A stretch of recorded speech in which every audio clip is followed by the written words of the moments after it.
ಯಾರೇ ಅಕ್ಕ ಬೆಂಗಳೂರು ಕಾಯೋಳು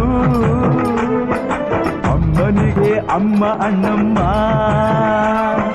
ಯಾರೋ ತಮ್ಮ ಕರ್ಗಾನ್ ಬೆಚ್ಚೋಳು ಮಲ್ಲಿಗೆಯ ಮುಡಿಯೋ ಅಣ್ಣಮ್ಮ ಬರುತ್ತೀನೆಂದರೆ ಇಲ್ಲಿಗೆ ಬರೋ ತನಕ ಮೌನಿ ಕೊಡುತ್ತೀನೆಂದರೆ ಹರಕೆ ಕೊಡೋ ತನಕ ಕೋಪಿ ಆಡಿದ ಮಾತನ್ ಮೀದಿರೋ ಭಕ್ತರ ಇವಳಿಗೆ ಇಷ್ಟ ಇಷ್ಟ ಬೆಂಗಳೂರು ಕಾಯೋಳು ಅಮ್ಮನಿಗೆ ಅಮ್ಮ ಅಣ್ಣಮ್ಮ ಯಾರು ತಮ್ಮ ಕರ್ಗಾನ್ ಬೆಚ್ಚೋಳು ಮಲ್ಲಿಗೆಯ ಮುಡಿಯೋ ಅಣ್ಣಮ್ಮ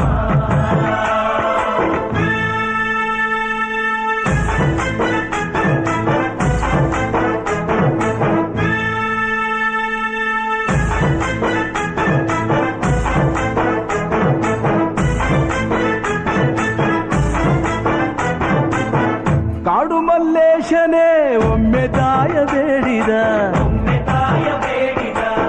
ಬಿಲ್ವಪತ್ರೆಯ ಮರವ ಬೆಳೆಸು ಎಂದು ಬಯಸಿದ ಕರೆಸಿದಳು ಕೆಂಪೇಗೌಡರ ಇಲ್ಲಿಗೆ ಮರದ ಜೊತೆ ನಗರವನ್ನು ಕಟ್ಟಿಸಿದಳು ಮೆಲ್ಲಗೆ ಪೂಜೆ ಬಿಟ್ಟ ನಗರ ದೊರೆಯ ವಿಜಯನಗರಕ್ಕೆ ವಾಲಿಸಿ ಹಾಕಿಸಿದಳು ಸೆರೆಯ ವಾಸಕ್ಕೆ ಪುಟ್ಟ ಮಾತಾ ಬಿಟ್ಟ ಹರಕೆ ಗೆಪ್ಪಿ ಮಾಡಿಸಿ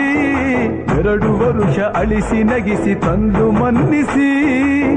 ಬರುತ್ತೀನೆಂದರೆ ಇಲ್ಲಿಗೆ ಬರೋ ತನಕ ಮೌನಿ ಕೊಡುತ್ತೀನೆಂದರೆ ಹರಕೆ ಕೊಡೋ ತನಕ ಕೋಪಿ ಆಡಿದ ಮಾತನ್ ಮೀದಿರೋ ಭಕ್ತರ ಇವಳಿಗೆ ಇಷ್ಟ ಬೆಂಗಳೂರು ಕಾಯೋಳು ಅಮ್ಮನಿಗೆ ಅಮ್ಮ ಅಣ್ಣಮ್ಮ